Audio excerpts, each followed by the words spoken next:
Hello everyone, welcome to वर्णमाला classes. मैं हेमंत बसवाल। आज हम पढ़ेंगे मार्क्सिस्ट हिस्टोरियोग्राफी।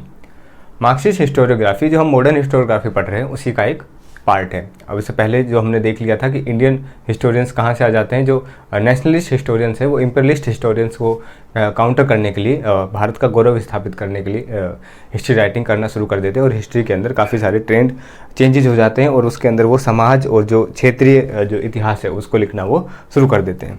अब उसी का परिवर्तन जो एक कहीं पूरे विश्व के अंदर हमें देखने के लिए मिलता था कि जो मार्क्सिस्ट जो आइडियोलॉजी है, जो समाजवाद की जो या फिर साम्यवाद की जो पूरी विचारधारा है, उसके आधार पर उसने कहीं कि एकेडमिक्स को और पूरी जो पॉलिटी है, राजनीति है, उसको उन्होंने प्रभावित किया था, जिसके आधार पर क्रांतियाँ आई थी और पूरी विश्व के अंदर वो एक तरह से ज़्यादातर लोगों को एक तरह इन्फ्लुएंशियल आइडियोलॉजी उस टाइम पे स्थापित थी। जो हमारे प्रधानमंत्री है जवाहरलाल नेहरू भी, वो भी उस आइडियोलॉजी से काफ़ी ज़्यादा प्रभावित थे। तो वही हमें इन्फ्लुएंस हमें हिस्टोरियंस के ऊपर भी देखने के लिए मिलता है।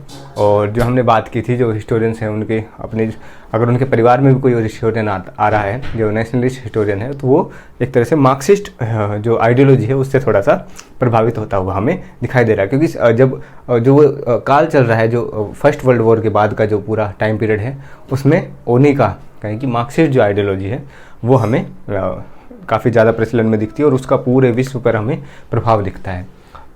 तो सबसे पहले हम कार्ल मार्क्स की बात कर लेते हैं।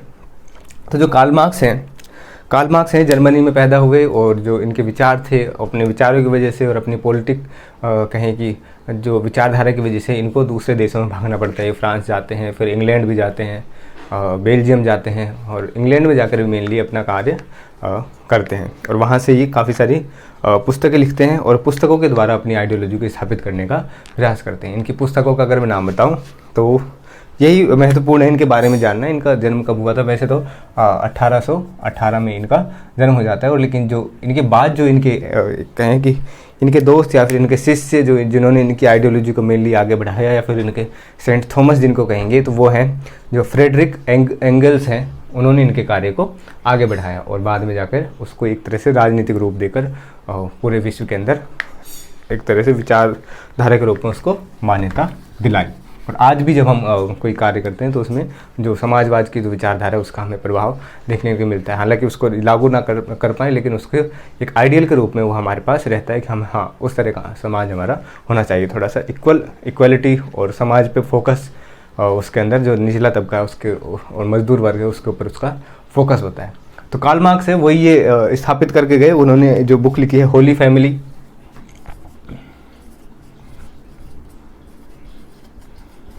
ठीक है, होली फैमिली लिखी है उन्होंने 1845 में। और उसके बाद उन्होंने एक बुक लिखी है जो कम्युनिस्ट मैनिफेस्टो है।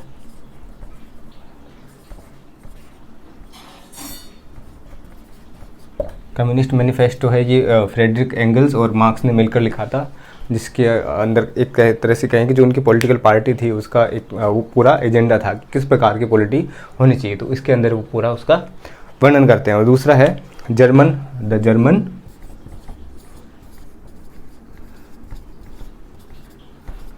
आइडियोलॉजी, ये उन्होंने 1847 में कभी लिखी थी।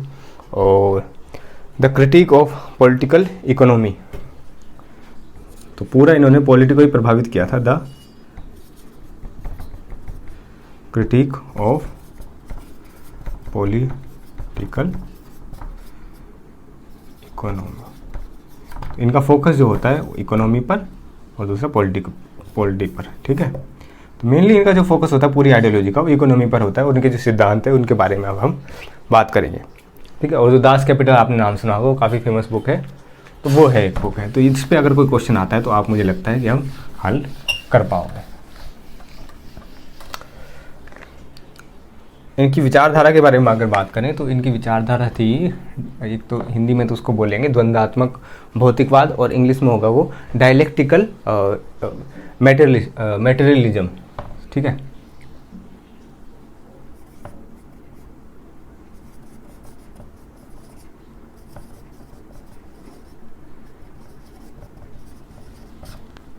द्वंद्वात्मक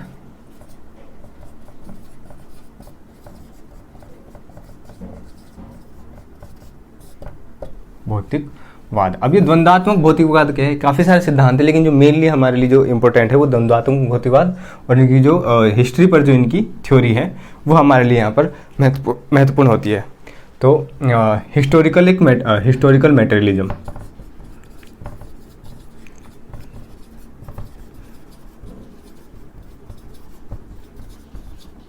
ठीक है, या फिर इसको कहें कि इतिहास का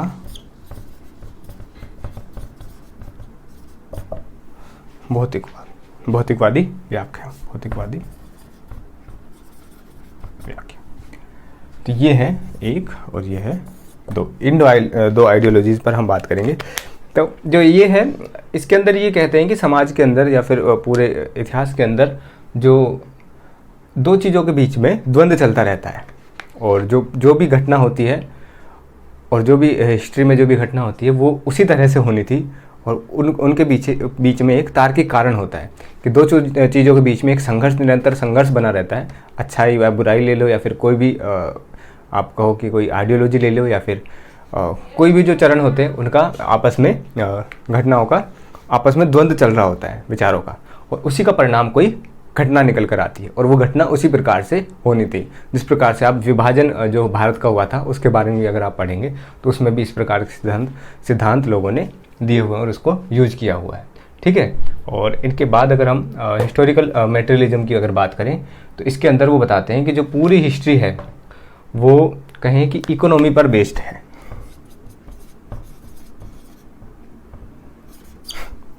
तो जो इकोनॉमी है वो सबसे ज़्यादा महत्वपूर्ण होती है घटनाओं में या फिर इतिहास में। तो पूरी जो भी जितना पूरा इतिहास है, तो जो मनुष्य के अपने जो लक्ष्य थे उनको ध्यान में रखते हुए उसने कार्य किए, और उन्हीं कार्यों की परिणति ये हमारा इतिहास निकल कर आता है। और लक्ष्य क्या होंगे लोगों के, जो मेनली लक्ष्य होते हैं वो इकोनॉमिक लक्ष्य होते हैं कि मुझे अभी हमारे क्या लक्ष्य होंगे कि हमें आगे जाकर नौकरी लगनी है, हमें अर्थव्यवस्था किस प्रकार से चलेगी, कि हमारे पास इतना पैसा हो कि हम अपना जो कार्य आसानी से कर पाएँ और किसी से हमें कहें कि कोई कमी हमें कभी देखनी ना पड़े। तो ये पूरी जो हिस्ट्री है या फिर कोई भी घटनाएं जो घट रही है उनके पीछे का पूरा कारण ये इकोनॉमी को मानते हैं, और ये बता दिया मैंने। तो इनके आधार पर, इन दोनों अवधारणाओं के आधार पर हम ये निष्कर्ष निकालते हैं कि जो इतिहास है, जो हिस्ट्री है और जिस प्रकार की है उससे अलग नहीं हो सकते। तो जिस प्रकार की हिस्ट्री हमें देखने को मिलती है, जो घटनाएं हमें देखने को मिलती है वो उसी तरह से होनी थी। और इसके बाद में ये बताते हैं कि हम एक स्टेटलेस वो लाएंगे, गवर्नमेंट लाएंगे जिसमें कि लोगों का ग्रुप होगा, लोग स्वयं शासन करेंगे और कोई भी वर्ग शासित नहीं होगा। ये स्टेट के खिलाफ होते हैं कि स्टेट की वजह से जो वर्ग संघर्ष है वो एग्जिस्ट कर रहा होता है। तो वो सब हमारे लिए इम्पोर्टेंट नहीं, हमारे लिए इम्पोर्टेंट यही था। इसके बाद जब हम बात करें तो इंडिया के अंदर कौन से हिस्टोरियंस थे जिसने मार्क्सिस्ट जो आइडियोलॉजी है उसको स्थापित किया। तो पहले हिस्टोरियन की अगर हम बात करें तो वो हैं, फिर दूसरा मार्क कर लेता हूं,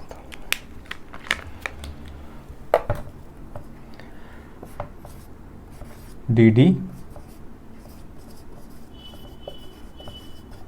कोशाम्बी। ये इनका जन्म होता है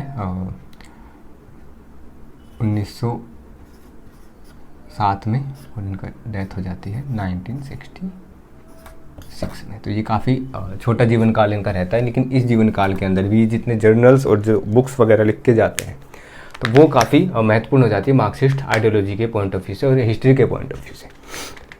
तो ये जो इनका अगर इनका परिचय दूँ तो ये इनकी रुचि इतिहास में तो होती है, इतिहास के साथ साथ में इनकी रुचि होती है, मैथमेटिक्स में इनकी रुचि होती है, इनकी रुचि साथ में जेनेटिक्स में भी इनकी रुचि होती है। तो प्राचीन भारत के जो हिस्टोरियन हैं तो प्राचीन भारत में इनका काफ़ी महत्वपूर्ण काम हमें देखने को मिलता है। तो सबसे पहले तो ये जिनके कार्य की अगर बात करूँ तो सबसे पहला तो ये होगा कि एक नई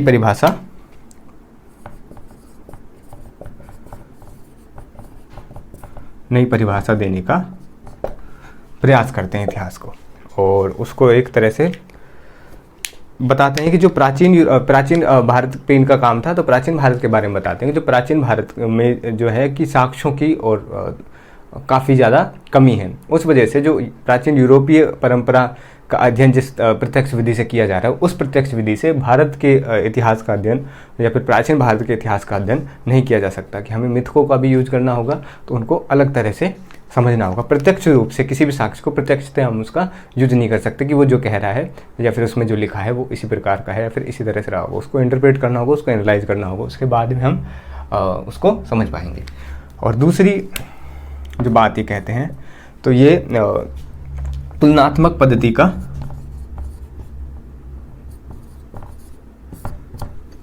यूज करते हैं कि जो भी साक्ष्य हमें मिलते हैं या फिर जो भी हम बात कह रहे हैं, जो भी हम व्याख्या कर रहे हैं, उसकी तुलना होनी चाहिए अदर साक्ष्य, जो अदर अवेलेबल सोर्सेस है उनके साथ। ठीक है। और उसके बाद में ये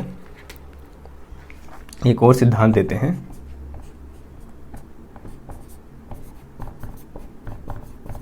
जनजाति से जाति। तो ये जाति की जो उत्पत्ति है उसके लिए ये कहते हैं कि जो पहले जो समाज था वो जनजाति पर आधारित था, और बाद में ये जनजातियां ही इनको ही परिवर्तित कर गए जातियों के रूप में। जब समाज जटिल हो गया और कहें कृषि का उसमें प्रवेश हो गया और कृषि जब जटिल हो गई और उसके बाद जो सामाजिक व्यवस्था थी उसमें इन्हीं जनजातियों को उत्पादन संबंधों के आधार पर ही इनको जातियों में विभाजित कर दिया गया। ठीक है। और जो लघु स्थानीय समूह थे उन्हीं को बाद में जाकर के जातियों में धीरे धीरे विभाजित कर दिया गया। और इसके बाद ये मिथकों पर बात करते हुए मैंने बता दिया कि मिथकों का अध्ययन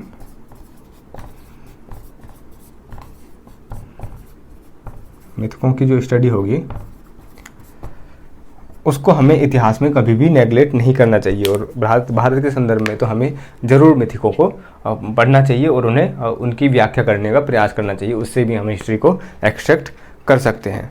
और इसके बाद ये कहते हैं कि जो मिथक हैं उसके अंदर हमें ये देखने के लिए मिलता है कि जो प्राचीन भारतीय जो समाज था वो मात्र सत्तात्मक था। हालांकि इनकी जो विचारधाराएं हैं इनको बाद में कहें कि इनका काउंटर भी किया गया है इनको, और काफ़ी अलग परिप्रेक्ष्य भी इनका दिया गया है।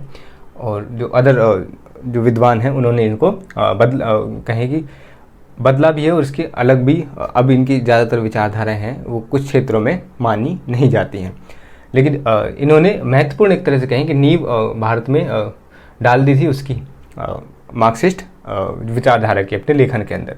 और ये काफ़ी हद तक जो इतिहास को इंटरप्रेट करने का जो सिलसिला पहले चला आ रहा था उसको इन्होंने चेंज कर दिया था और एक नई दिशा में इतिहास को मोड़ दिया था। तो ये जो कहते हैं कि मिथकों में का अध्ययन से हमें पता लगता है कि जो प्राचीन भारत में जो समाज था वो मात्र सत्तात्मक था, और बाद में जब हम उनका अध्ययन करते हैं पुराणों के आधार पर और जो वैदिक ग्रंथों के आधार पर, तो हमें ये जो जितने भी हमें मिथक हमें मिलते हैं तो वो यही बता रहे होते हैं कि समाज का संक्रमण हुआ पितृसत्तात्मक समाज के अंदर। तो जो मिथक जो गढ़े गए हैं तो वो उसी संक्रमण को प्रदर्शित करते हैं कि कैसे समाज का मातृसत्तात्मकता से पितृसत्तात्मकता में परिवर्तन हुआ। और अब चौथी पांचवी अगर हम विशेषता इनके लेखन के देखें तो इसमें आता है सिंधु घाटी के बारे में। सिंधु घाटी के बारे में ये कहते हैं कि यहाँ पर हल का प्रयोग नहीं हुआ था। जो मैंने कहा कि इनकी काफ़ी सारी अवधारणाओं को अब नहीं माना जाता है, तो हल का प्रयोग भी उसमें से एक महत्वपूर्ण चीज़ है कि हल का प्रयोग का ये नकारते हैं कि हल का प्रयोग सिंधु घाटी में नहीं था और आर्यों ने वहाँ पर आक्रमण किया और उनकी जो अर्थव्यवस्था थी तो हल के प्रयोग के बजाय पे जो नदी के पास का जो एरिया होता है उसको पाट करके और उसका बांध बना करके और वहाँ पर वो खेती करते थे। और जो आर्य जो आए उन्होंने वो बांध तोड़ दिए जिससे उनकी जो कृषि व्यवस्था है वो पूरी की पूरी धराशायी हो गई। तो हल का प्रयोग वहाँ पर ये मना करते हैं कि हड़प्पा सभ्यता में हल का प्रयोग नहीं था। लेकिन जो रोमिला थापर है, रोमिला थापर कहती है कि हड़प्पा सभ्यता में हल का प्रयोग हमें देखने के लिए मिलता है। और जाति व्यवस्था भी जो है, जो ये जाति व्यवस्था की बात करते हैं, तो जाति व्यवस्था भी जो है वो भी हमें हो सकता है कि हड़प्पा सभ्यता में हमें देखने के लिए मिले कि वहाँ से उसका ओरिजिन धीरे धीरे होता आया हो। इसके बाद ये हड़प्पा हो गया। हड़प्पा में हल और आर्य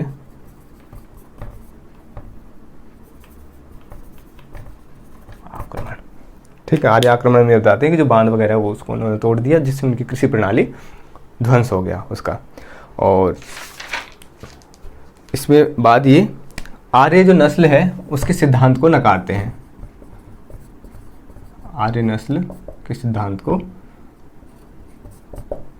नकारते हैं। लेकिन इस संदर्भ में इसको मानते हैं कि जो आर्य थे वो वहाँ पर क्या कहें कि जो गंगा का जो मैदान है वहाँ पर आए, उत्तर पश्चिम भारत में आए और वहाँ से वो धीरे धीरे जा करके गंगा के मैदानों में जा करके बस गए और वही जो हल और क्या बोलते हैं उसको लोहे का प्रयोग उन्होंने किया, जिसके आधार पर उन्होंने अपनी सत्ता को स्थापित किया। आर्य के सिद्धांत को इस प्रकार इस संदर्भ में नकारते हैं कि उसकी श्रेष्ठता को नकारते हैं और उसको भाषाई आधार पर उसको अपनाने का प्रयास करते हैं। ठीक है, इसके बाद एक और विशेषता हमें देखने के लिए मिलती है, वो है कि जैन और जो बौद्ध धर्म है उनके आधार पर ये कहते हैं कि पहले तो आर्य के बारे में कर लें कि जो आर्य हैं इनके जो ग्रंथ हैं, जो वैदिक ग्रंथ है वो क्या कहे जाते हैं कि आर्यों के ग्रंथ हैं।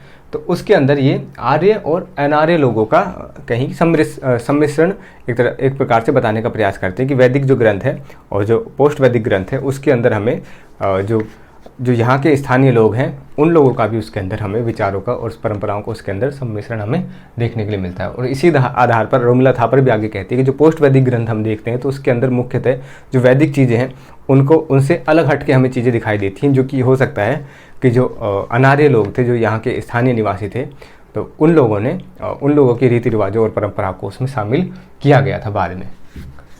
इसके बाद ही बौद्ध धर्म और जैन धर्म के बारे में बात करते हैं कि बौद्ध धर्म और जैन धर्म जो है उसकी उत्पत्ति किस प्रकार हुई। तो ये बताते हैं कि जो वो समय काल था जब उनकी उत्पत्ति हुई तो उस समय पे बहुत सारे संप्रदायों का एक तरह से हमें विकास देखने के लिए मिलता है। और जब वो विकास देखने के लिए हमें मिलता है तो उसमें ही यही भी पता लगता है कि उस समय पे ज़रूर कोई ऐसी आवश्यकता रही होगी जिसकी वजह से इतने सारे संप्रदायों का एक तरह से विकास हमें देखने के लिए मिलता है। जो पुरानी जो व्यवस्था थी उसमें ज़रूर कुछ ऐसी चीज़ें होंगी जिसने इन संप्रदायों के विकास को प्रोत्साहित किया, तो उसी में वो जड़ ढूंढते हैं। तो जिसमें बौद्ध धर्म के बौद्ध प्लस जैन धर्म की उत्पत्ति, इसमें ये इनकी उत्पत्ति और इनके विकास के लिए ये मानते हैं कारण प्रौद्योगिकी को या फिर तकनीकी को, और साथ में जो व्यापार है, व्यापार और जो वाणिज्य है, और साथ में जनजातियों के लोभ को, कि जनजातियों का भी उस समय लोप हो गया। इस वजह से ये जो संस्थाएं हैं ये काम करती रही। और नगरवादी दृष्टिकोण, ये जो बौद्ध और जैन धर्म का जो दृष्टिकोण हमें मेनली दिखता है वो है नगरवादी। तो इनके नगरवादी होने का भी एक तरह से उस समाज की आवश्यकता थी जिसको प्रौद्योगिकी पर ध्यान देना था, प्रौद्योगिकी की परिवर्तन पर, और साथ में जो वाणिज्य है उस पर ध्यान देना था। इसी वजह से जो वाणिज्य वर्ग है उसने ही इनको संरक्षण दिया। और शासकीय संरक्षण ना होने के बावजूद बौद्ध और जैन धर्म ने इतना ज़्यादा विकास किया, इतना ज़्यादा इनका प्रभाव हमें देखने के लिए मिलता है। अब इसके साथ में हमें ये जो है इसमें दो वर्गों का वो बताते हैं उदय, एक तो भूस्वामी और एक श्रेष्ठी मतलब व्यापारी। इन दोनों को ही कहीं की समस्याएं थी। भूस्वामियों की समस्या बताते हैं बलि कि जो प्रथा थी उसके अंदर क्या करते थे कि एक परंपरा होगी, वो यज्ञ करोगे और आपको बलि देनी होगी, और वो बलि के एवज में आपको कुछ मिलेगा भी नहीं। अब वो धार्मिक तौर पर है लेकिन उसको फिजिकल मोड में तो आपको कुछ भी उसका परिणाम वापस में नहीं मिल रहा है। तो उससे क्या हुआ कि जो पशु थे, क्योंकि भूस्वामी जो लोग हैं, कृषक लोग हैं, उनके लिए क्या हुआ कि जो पशुओं का ह्रास और कमी होने लगी और उनका एक तरह से उनको नुकसान होने लगा। तो वो एक तो इसको अपनाया कि इसमें अहिंसा का सिद्धांत है और जो शाकाहारी है उसका सिद्धांत है, और दूसरा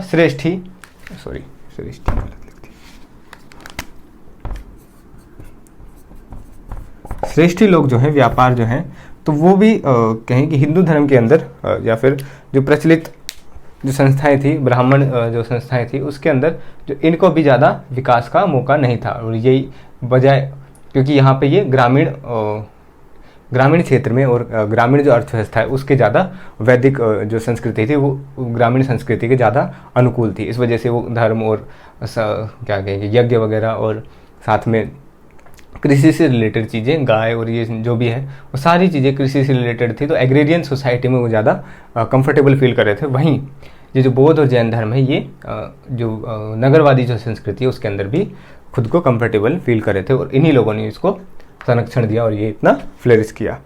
तो साथ में जो मार्क्स का एक सिद्धांत दिया हुआ है कि जो एशिया के अंदर जो उत्पादन प्रणाली थी और जो कहीं की व्यवस्था थी, राज व्यवस्था थी, वो एक तरह से कहेंगे पूरी की पूरी जो पॉलिटी थी वो स्थिर थी, उसमें कोई परिवर्तन नहीं हो रहा था। तो उस विचारधारा को ये डीडी कोशाम्बी जो है उसको पूरी तरह से नहीं अपनाते हैं। तो कार्ल मार्क्स का जो सिद्धांत है जो उसकी एशिया के बारे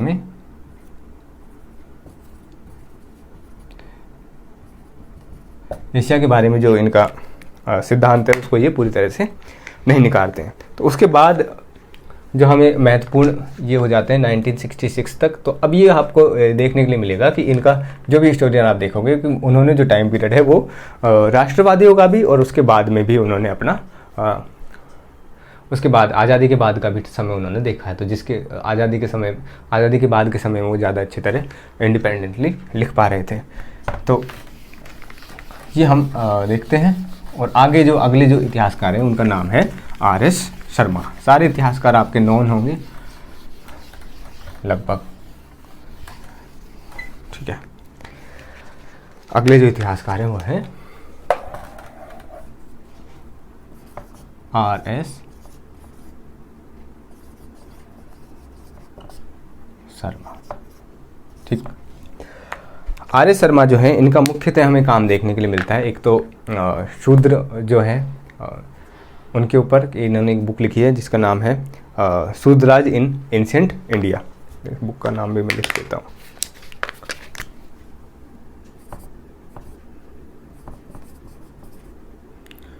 शूद्रराज इन एंशिएंट इंडिया। थोड़ा सा जल्दी चलता हूँ फिर ये लेक्चर लंबा हो जाएगा नहीं तो। और इनका जो जन्म होता है ये इनकी मृत्यु तो अभी शायद 2011 के आसपास कभी हुई है। और इनका जो जन्म है वो 1920 या कभी तो हुआ है 1920। तो ये इस समय काल के कहें कि हमारे काल तक भी इन्होंने राइटिंग की हुई है जब हम पैदा हुए थे उसके बाद भी। तो ये काफ़ी महत्वपूर्ण हिस्टोरियन है। और पहली इनकी कृति ये हो गई, दूसरी ये हो गई। इसके अंदर जो पूरा जो सोशल सिस्टम है उसके बारे में बात करते हैं कि किस प्रकार से जाति व्यवस्था और जो श्रम विभाजन था वो किस प्रकार से एंशिएंट इंडिया के अंदर काम कर रहा था। क्योंकि मेनली जो श्रम का काम था वो शूद्रों का था। तो शूद्रों के बारे में और साथ में वैश्यों के बारे में भी इसमें काफ़ी चीज़ें लिखी हैं कि वो किस प्रकार से श्रम और जो कहें कि उत्पादन के कार्य में लगे हुए थे। ये वो लिखते हैं 1958 में इस पुस्तक को। और इसके बाद एक बुक आती है इंडियन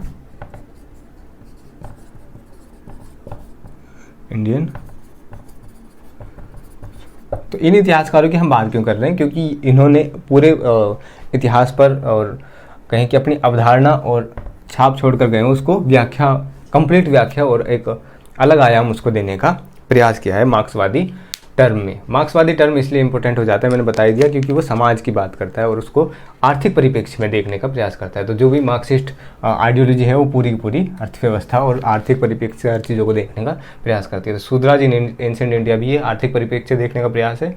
फ्यूडलिज्म इन इंडिया, तो ये भी एक प्रोडक्शन या फिर उत्पादन प्रणाली का यहाँ पर अध्ययन किया हुआ है कि फ्यूडलिज्म किस प्रकार का था, वह पोस्ट गुप्ता पीरियड में कैसे फ्यूडलिज्म का विकास हुआ और वो किस प्रकार का था। इसके बाद में ये नगरों के पतन के ऊपर भी एक पुस्तक लिखते हैं, अर्बन डिके इन इंडिया। और ये फ्यूडलिज्म वाली जो बुक है ये शायद इन्होंने 67 कुछ में लिखी है, 66 में 1966। और ये जो अर्बन डिके है, अर्बन डिके ये भी इन्होंने कहें कि इसी टाइम पीरियड पे कभी तो लिखी है। और इसके बाद आ जाता है material culture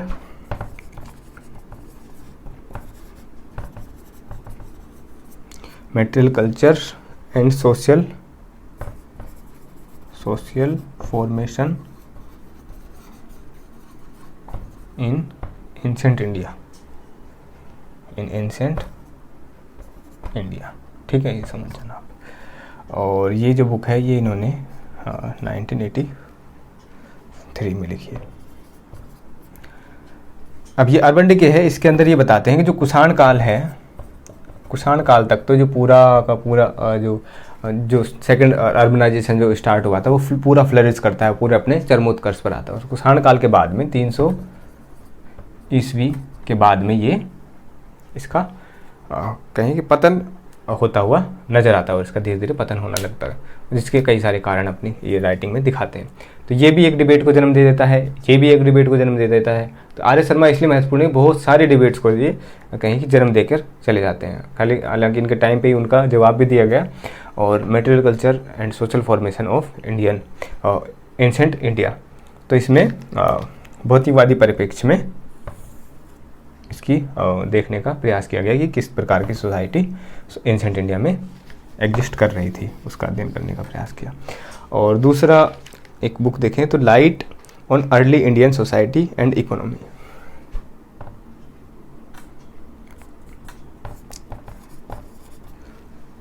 light on early Indian society and economy. तो ये तो इतिहासकार सारे अभी एंसेंट इंडिया के हैं, ठीक है। ये इन्होंने 1966 में ही लिख दी थी इसी समय पर। तो ये बुक में नाम क्यों लिखवा रहा हूँ, क्योंकि काफ़ी महत्वपूर्ण है और इनसे क्वेश्चन पूछे जाते हैं। बुक्स का डायरेक्ट नाम आएगा या फिर इनकी विचारधारा पर नाम आएगा या फिर इन्होंने जो सिद्धांत इन्होंने दिया है उसके ऊपर कोई क्वेश्चन आएगा। तो उस तरह से क्वेश्चन यहाँ पर पूछे जाते हैं, डायरेक्ट उनको मिलाने के लिए बोला जाएगा कि कौन सी बुक किसकी है। तो ये इनकी महत्वपूर्ण किताबें हैं जिनके बारे में जो इनकी पूरी की पूरी डिबेट को जो इन्होंने जन्म दिया है या फिर जो भी इनका महत्वपूर्ण अवधारणा रही है इतिहास के बारे में, वो उसको इन्होंने यहाँ पर इन बुक्स के माध्यम से उसको स्टार्ट किया, फिर बताने का प्रयास किया। बाकी इनके आधार पर भी और सारे जनरल और सारी चीज़ें लिखी जाती हैं, लेकिन मेनली जो है वो यही है, ठीक है। और इनके बाद जो इतिहासकार हैं वो लेडीज़ हैं और वो हैं अभी JNU में प्रोफेसर रह चुकी हैं रोमिला थापर।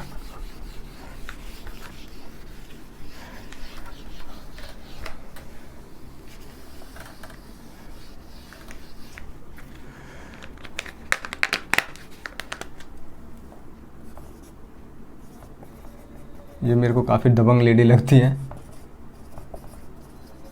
ठीक है।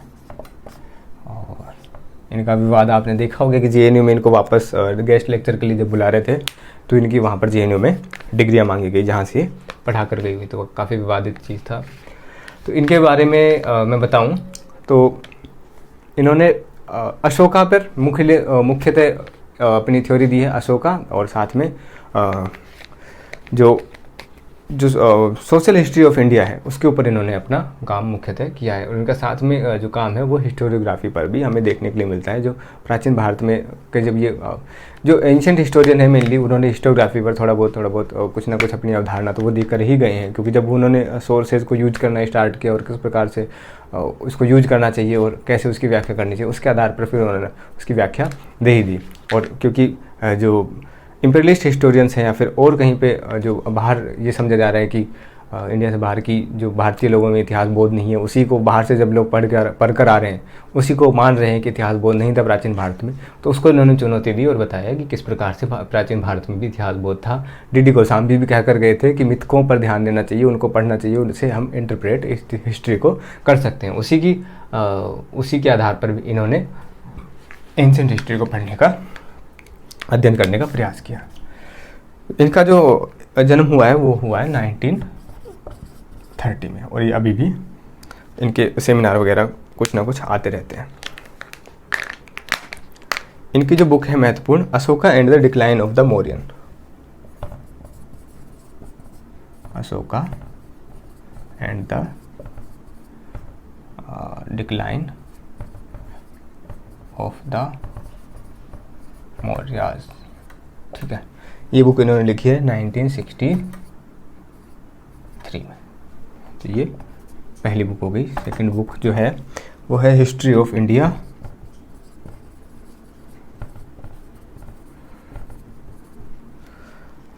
ये इन्होंने 1966 में लिखी है। जो थर्ड बुक है social ancient Indian social history.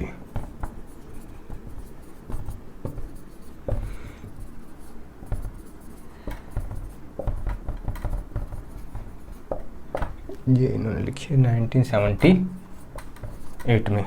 इसके बाद फोर्थ है from lineage to state, from lineage to state 1984। और उसके बाद जो बुक आती है इंटरप्रेटिंग अर्ली इंडिया।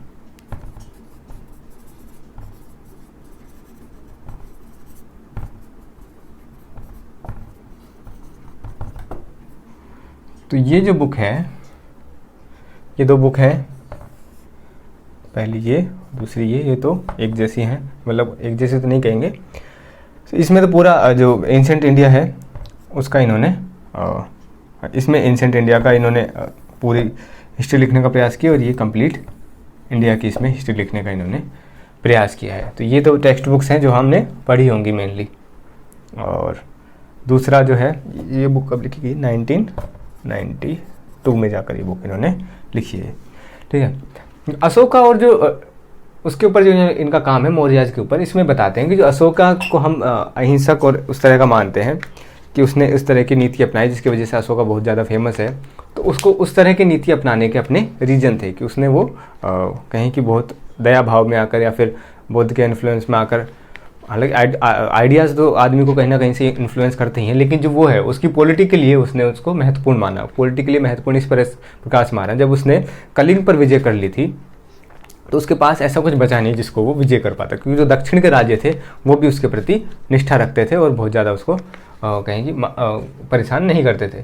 तो इस प्रकार से उसके लिए यही सही था कि वो एक प्रकार का शांतिप्रिय राज्य जो अपने आप में ही पूरा व्यवस्थित हो। तो उस प्रकार से उसने धम्म का वहाँ पर प्रचार करने का प्रयास किया गया अपने राज्य के अंदर, ताकि उसको ज़्यादा उसकी इकोनॉमी भी बची रहेगी, युद्ध भी नहीं करने पड़ेंगे और लोग आपस में ही उन चीज़ों को मानते हुए उनके ऊपर एक कहेंगे मॉरल प्रेशर बनकर और राज्य को व्यवस्थित किया जाता है और अच्छे से चलाया जा सकता है। तो ये इनकी एक कहें कि इसकी ट्रिक कह लो या फिर इनकी जो रणनीति थी, तो उस प्रकार से इन्होंने इसको यूज किया कि उस टाइम पे यही रणनीति जो इनका एक पर्सनल विचार था वही यूज करना काफ़ी सबसे बेहतर रहता। तो इसके बारे में Ashoka and decline of Mauryas में ये इस बात को प्रतिपादित करती हैं। तो दूसरा ancient India Indian social history, इसके अंदर ये जो सामाजिक इतिहास है जो जिस प्रकार से आर.एस. शर्मा लिख कर गए हैं, तो सोशल हिस्ट्री पे यहाँ पर फोकस किया गया है, सोसाइटी किस प्रकार थी। दूसरा लीनिएज टू स्टेट, इसके अंदर ये lineage to from lineage to state, इसके अंदर ये पॉलिटी पर पूरा या फिर पॉलिटिकल हिस्ट्री पर यहाँ पर फोकस करने का प्रयास करते हैं कि किस तरह से राज्य थे वो उदित हुए और उनका किस तरह से वो चलते रहे। तो इसके बारे में ये अपनी अवधारणा देती है। तो ये हो गया रोमिला थापर का। ये हमें 5 बुक इनकी ध्यान में रखनी है इनके ईयर के साथ। ये हालांकि ज़्यादातर नहीं पूछे जाते, लेकिन हमें आइडिया रहे तो हमें समझ में आएगा। तो इसको आप क्रोनोलॉजी से भी सेट कर लेना, हालांकि है ये क्रोनोलॉजी से सेट है। आर.एस. शर्मा की एक बुक में क्रोनोलॉजी बिगड़ी थी बस। तो ये 1936 में 63 में 66 78 84, और ये मुख्यतः जो मेन इनके आइडियाज़ है वो उनको यहाँ पर स्थापित करती हुई किताबें होती हैं जिन पर क्वेश्चन पूछ लिए जाते हैं। बाकी तो बहुत कुछ लिखते हैं, हर चीज़ हम नहीं देख सकते।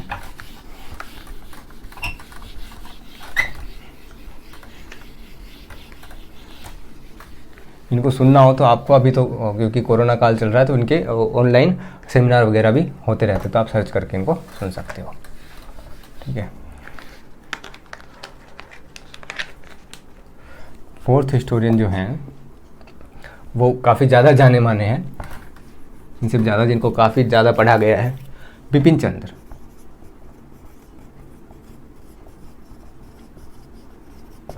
बिपिन चंद्र, इनका भी जन्म करीब आर.एस. शर्मा, यही की पीढ़ी के लोग हैं। और अब देखोगे अगर इनका किसी सेमिनार में अगर आप गए होगे तो आपको पता लगेगा कि जो बचे हुए हैं, जो रोमिला थापर हैं और जो इरफान हबीब हैं और ये लोग थे, D.N. झा जी अभी गुजरे हैं कुछ हफ्तों पहले ही। तो ये सारे के सारे कहें कि अब एक पीढ़ी सी हमें ख़त्म होती दिखाई देती है, जो ये सारे के सारे डिबेट और ये इनका जो काल था वो हमें ख़त्म होता हुआ दिखाई देता है। तो बिपिन चंद्र, तो ये ऐसे हिस्टोरियन थे जिनका जैसा अभी तक काम हमें देखने के लिए नहीं मिलता है मुख्यतः। तो बिपिन चंद्र थे, ये एक तरह से कहें कि मार्क्सिस्ट तो थे ही, लेकिन साथ में थोड़े से यथार्थवादी थे। पूरे मार्क्सिस्ट जो आइडियोलॉजी है उसको उस पर नहीं चलते थे, थोड़ा सा ये अलग तरह से चलते थे। और मुख्यतः इन्होंने जो इम्पीरियलिस्ट हिस्टोरियोग्राफी है उसको भी इन्होंने चुनौती देने का प्रयास किया है जब ये मॉडर्न हिस्ट्री लिखते हैं, क्योंकि ये इनका काम मॉडर्न हिस्ट्री पे और मुख्यतः जो फ्रीडम स्ट्रगल है उसके ऊपर। अब इनकी बात करें, इनकी पहली बुक है जो the rise and growth of economic nationalism.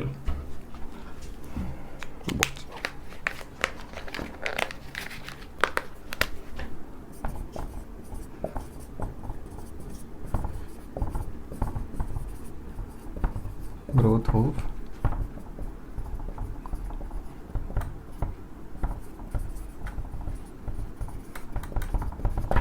तो मैंने कहा था कि ये जो हिस्टोरियंस हैं ये इकोनॉमी के आधार पर और सोसाइटी को और पूरे जो टाइम पीरियड है उसको जानने का प्रयास करते हैं, उसकी इंटरप्रिटेशन करने का प्रयास करते हैं, क्योंकि इकोनॉमी को सेंटर में रखते हैं, उसी को सबसे ज़्यादा महत्वपूर्ण मानते हैं। तो ये जो नेशनलिज्म का जो शुरुआत थी उसको कहीं कि स्वदेशी आंदोलन से लेकर के और वहाँ से इसको समझने का प्रयास करते हैं कि, और इसमें बताते हैं कि जो वो थे जो पूंजीपति जो वर्ग था, जो पूंजीपति वर्ग करीब 1914 के बाद 1857 से ही हालांकि वो उसका हमें उदय होता दिखाई देता है, लेकिन मुख्यतः वो 1914 में आ जाता है और वो काफ़ी बाद में उसको जो नेशनलिज्म है उसको सपोर्ट करता है, हाल बजाय उसके कि वो, क्योंकि वो तो व्यापारी लोग हैं और तो वो हो सकता था कि वो, क्योंकि साम्राज्यवादी जो राज्य था ब्रिटिश साम्राज्य था उसका वो समर्थन करते और उसके साथ कोऑपरेट करके और अपने फ़ायदे निकलवाते, लेकिन ये कहते हैं कि वो उनके साथ कोऑपरेट करने के बजाय नेशनलिज्म को कोऑपरेट करते हैं और उनके साथ जो भी हम अगर उनके रिकॉर्ड देखेंगे तो उनके साथ वो ज़्यादा कोऑपरेट करते हुए नहीं दिखाई देते हैं और नेशनल मूवमेंट को एक तरह से कहीं कि काफ़ी ज़्यादा समर्थन देते हैं। दूसरी जगह पर एक और बुक है जिसमें वो दूसरी अवधारणा देते हैं जो है nationalism and colonial India.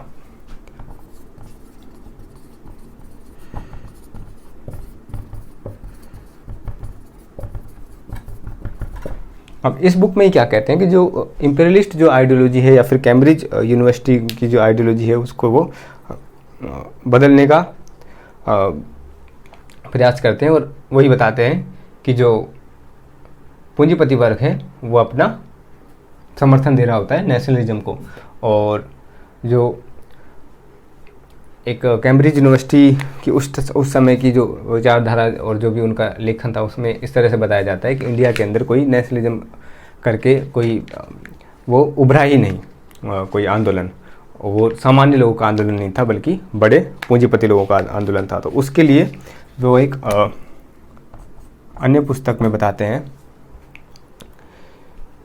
India's, ये काफ़ी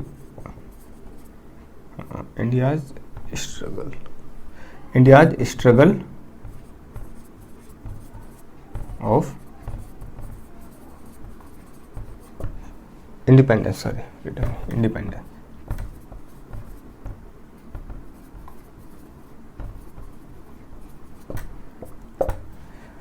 इस बुक के अंदर ये जो पूरा नेशनल मूवमेंट है उसके बारे में उस पर व्याख्या करने का प्रयास करते हैं। ये काफ़ी फेमस बुक है, जो यूपीएससी एस्पिरेंट्स हैं वो उन्होंने पढ़ा होगा या फिर जो मॉडर्न हिस्ट्री पढ़ा है तो हिंदी में भी ये बुक आती है जो दिल्ली यूनिवर्सिटी इसको प्रकाशित करती है। दिल्ली यूनिवर्सिटी का हिंदी माध्यम एंड कार्यान्वयन निदेशालय एवं कार्यान्वयन निदेशालय। तो ये 3-4 लेखकों के साथ लिखकर मृदुला मुखर्जी और पाणिकर और सुचेता महाजन और इन सब के साथ मिलकर इसको लिखने का, आदित्य मुखर्जी, इन सब के साथ इसको लिखा जाता है। इसके अंदर ये पूरा जो नेशनलिज्म का जो मूवमेंट था उसको, इंडिपेंडेंस का जो मूवमेंट था उसको, उसकी हिस्ट्री लिखने का प्रयास करते हैं। इसके अलावा एक बुक है कम्युनलिज्म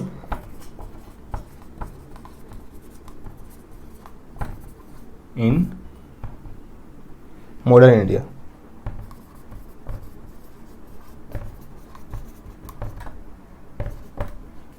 ठीक है,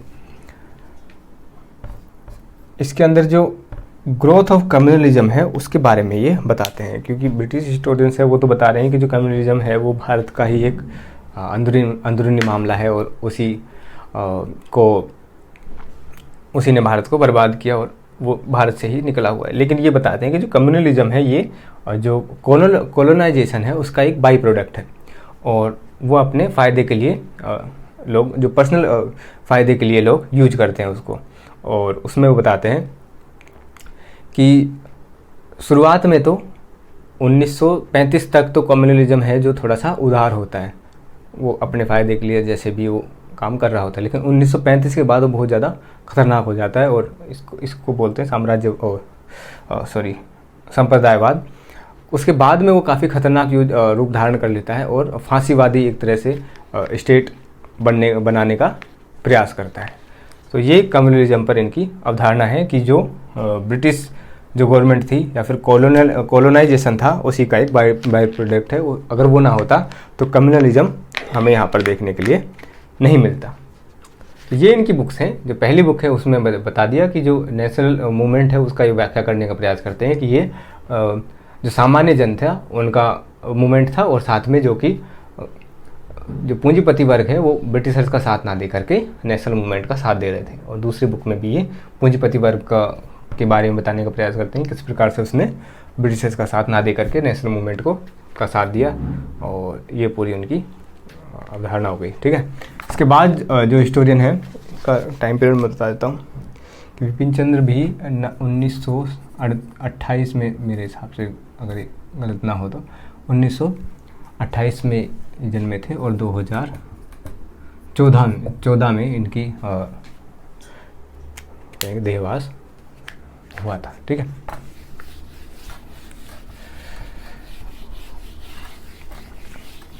अगले जो हिस्टोरियन हैं वो मिडिवल इंडिया की और साथ में एंशंट इंडिया पर उनका काम है। मुख्यतः उनका काम जो हमें मिडिवल इंडिया पर देखने के लिए मिलता है उनका नाम है इरफान हबीब। वो अभी रोमिला थापर की तरह भी जीवित है और काफ़ी बुजुर्ग हो चुके हैं।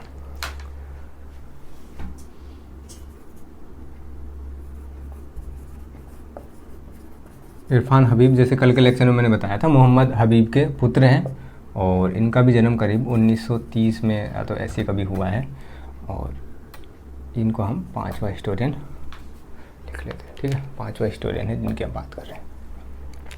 तो इरफान हबीब जो है इन्होंने जो बुक लिखी है उसका नाम है इंटरप्रेटिंग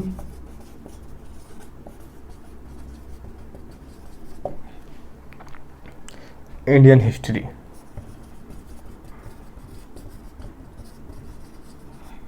ठीक है, ये पहली बुक हो गई। दूसरी जो बुक है उसके अंदर ये caste and money in Indian society,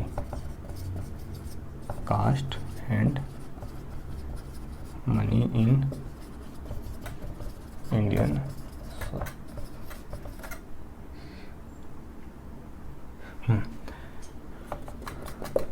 तो इसमें ये कास्ट पर अपनी अवधारणा देने का प्रयास करते हैं, इनकी इसका ओरिजिन और इसका जो प्रचलन है उसके बारे में बताने का प्रयास करते हैं कि जो हिंदू जो उच्च वर्ग था या फिर सामंत वर्ग था उसने किस प्रकार से अपने फ़ायदे के लिए इसको कास्ट सिस्टम को बनाए रखा उसके बारे में बताते हैं। कि मुगल काल में भी जो कि बताते हैं कि सल्तनत काल से आके बहुत ज़्यादा रिजिड हो जाता है, तो वो उसका कारण यही है कि जो शासक थे जो या फिर क्षेत्रीय शासक थे उन्होंने ही इसको बनाए रखने में बहुत ज़्यादा अपनी भूमिका अदा की है। और मुगल काल में भी जो हिंदू शासक थे जो सामंत हो जाते हैं उनके या फिर मनसबदार हो जाते हैं उन्होंने इसको कहें कि बनाए रखने का में अपना योगदान दिया ताकि उनका उत्पादन प्रणाली से चलता रहे। सबसे ज़्यादा शोषणात्मक उत्पादन प्रणाली थी जिसने उनको बनाए रखा और इनका एक पर्टिकुलर कास्ट का जो कुछ कास्ट थी उनका उन्होंने दोहन किया। और उत्पादन प्रणाली का सबसे रिजिड या फिर कहेंगे शोषणात्मक तरीका इसको बताते हैं। जो कि सामंत और जो हिंदू जो अमीर उमरा वर्ग थे उनके लिए काफ़ी ज़्यादा फायदेमंद था। एक और लिखते हैं, प्रॉब्लम्स ऑफ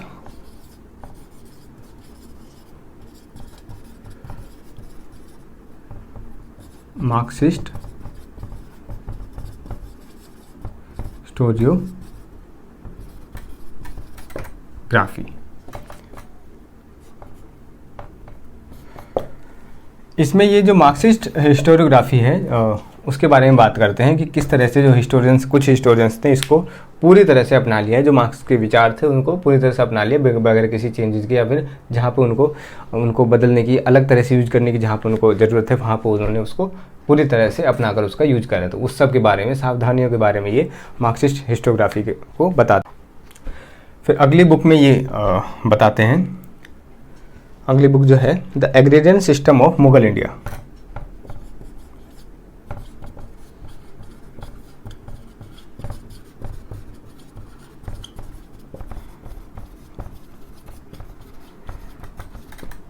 ठीक है,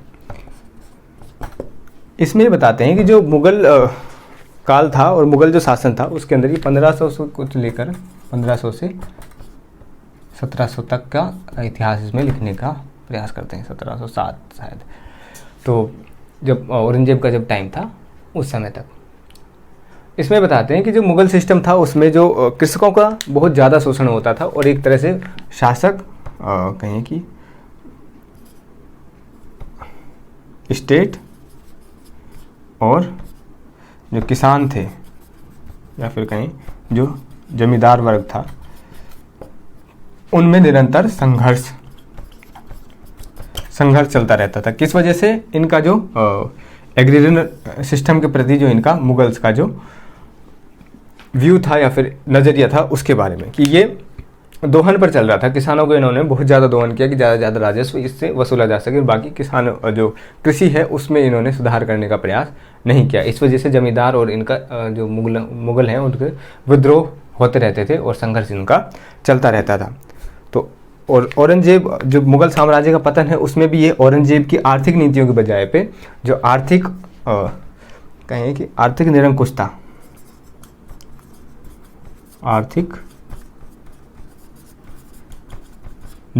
को ये औरंगजेब की जो खराब नीति है उनका कारण बताते हैं और मुगल साम्राज्य के पतन का कारण बताते हैं कि वो आर्थिक रूप से वो निरंकुश थे। उन्होंने युद्ध अभियान तो चलाए और साथ में जो शोषण का तरीका था उनको, सामंतों को ज़्यादा से ज़्यादा ज़मीनें दे दे करके उन्होंने किसानों का नाश करवा दिया और वही उनके पतन का कारण बनता है लास्ट में। इसके बाद जो बुक है उनकी an atlas of the Mughal empire, इसको मैं नहीं लिखता हूँ, मैं लिख देता हूँ, ये atlas of the Mughal empire. तो सबसे पहले हिस्टोरियन है, क्योंकि हिस्टोरियंस जो भी हो रहे हैं वो एटलस पर और मानचित्रों पर बहुत ज़्यादा ध्यान नहीं दे रहे हैं। तो ये ऐसे हैं जो मुगलों की उत्पादन प्रणाली के बारे में और आर्थिक इतिहास के लिए ये एक एटलस बनाते हैं पूरी, काफ़ी रंगीन और काफ़ी खूबसूरत सी एटलस होती है। तो ये इनका भी काम मुख्यतः आर्थिक क्षेत्र पर होता है। जो मुगल एग्रेरियन सिस्टम है और जो मुगल सिस्टम है उसके ऊपर मुख्यतः इनका जो अर्थव्यवस्था है उसको एनालाइज करते हैं। उसके ऊपर इनका कई वॉल्यूम्स में इनकी बुक भी आती है, the Cambridge economic history of India. तो ये इनकी एक सीरीज है कह सकते हैं इसको। अब हिंदी में भी आती है राजकमल प्रकाशन से, अगर आप लेना चाहते हैं तो। इसको आप ऐसे रख दो,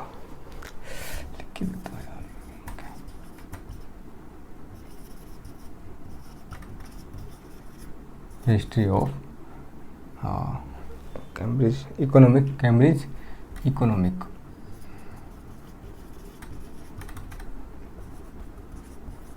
हिस्ट्री ऑफ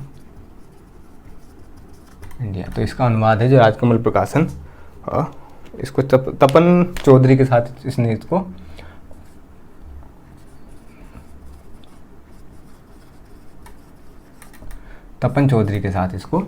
इन्होंने पब्लिश किया है। और ये बताते हैं इसमें कि जो मुगल सिस्टम था मुगलों के टाइम पे कि करीब जनसंख्या है जो 1600 का जो वर्ष था उस समय जो 85% जो जनसंख्या थी वो कृषकों की थी। तो मुगलों के टाइम पे एग्रीरियन सिस्टम है वो बहुत ज़्यादा मजबूत था, या फिर कहें कि वही सिस्टम था जो मेन इकोनॉमी को चला रहा था। तो ये सारे हमने हिस्टोरियन डिस्कस कर लिए मुख्यतः, और अब बचते हैं सबोल्टन हिस्टोरियंस।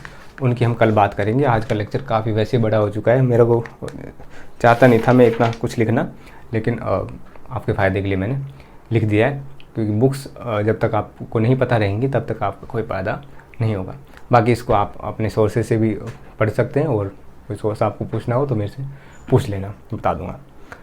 इसके अलावा इसको चैनल को सब्सक्राइब कीजिए और लाइक कीजिए, और इस तरह से अगर रहेगा, इतने कम यूज़ रहेंगे तो मुश्किल होगा। आप थोड़ा सा देख लो, कमेंट वगैरह कर दिया करो। Thank you.